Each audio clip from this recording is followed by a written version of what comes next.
All right, let's talk about something that every single one of us has to deal with: failure. We're going to dig into a powerful way of thinking that can turn any setback into a setup and completely change how you think about winning. We're going to explore how to turn every stumble into the start of your greatest comeback. I mean, we're all taught to chase victory and run from defeat, right? But think about the most successful people you admire. I guarantee you, they've failed way more times than most people have even tried. Their real secret isn't that they avoid failure. It's that they've gotten really, really good at it. And this is the big idea we're diving into today. What if we've been looking at this all wrong?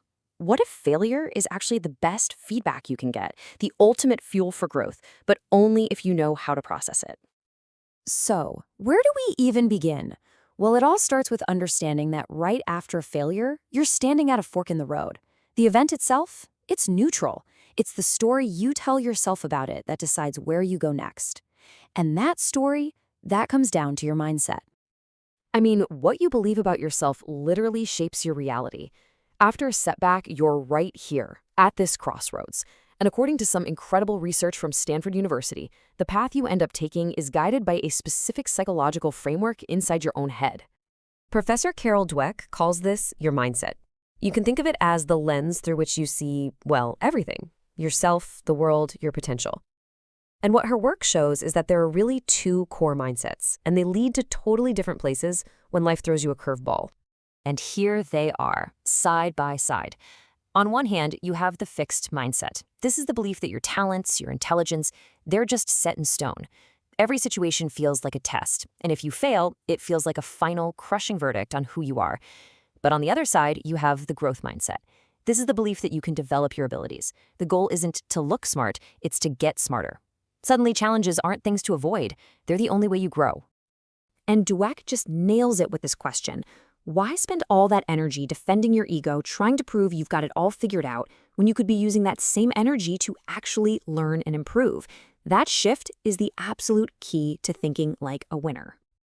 Okay, so this all sounds great, but how do we actually do it? How do we make that shift? Because it's not just about slapping on a smile and thinking positive.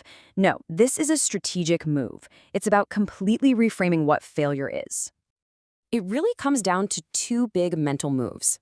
First, you have to change what failure even means to you.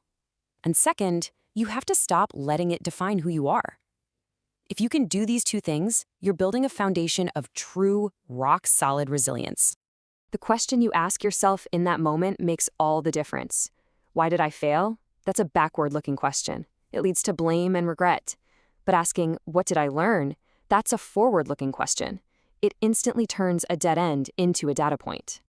So this is your first new mantra, something you can literally say to yourself every time you stumble. Just repeat it. I didn't lose, I learned. It's not about denying the sting of defeat. It's about choosing to mine that experience for gold. Now for that second step, which is just as important, separating the event from your identity.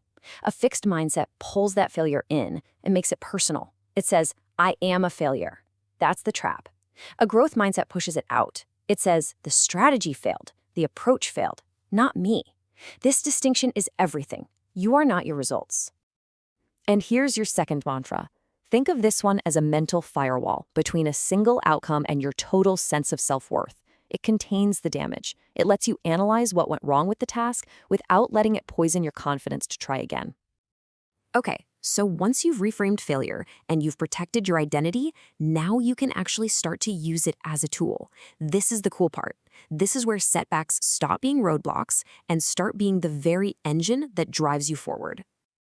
Let's be honest, real growth only happens when you're uncomfortable, when you're at the edge of your abilities. If you're never failing, you're probably not pushing yourself hard enough. Winners don't chase a perfect record. They chase progress, and they know that progress is almost always messy. You know, there's this amazing example from Carol Dweck's research. A high school decided to do something different. Instead of giving students a failing grade, an F, they gave them the grade not yet. Just think about that for a second. A fail feels like a final judgment. It's over. But not yet? That puts you on a learning curve. It says the story isn't finished. This third mantra completely redefines the game. Winning is no longer just about the final outcome. It's about the process of getting better. With this mindset, you can lose the match, but still find a win for the day by asking yourself, did I grow? Did I get better?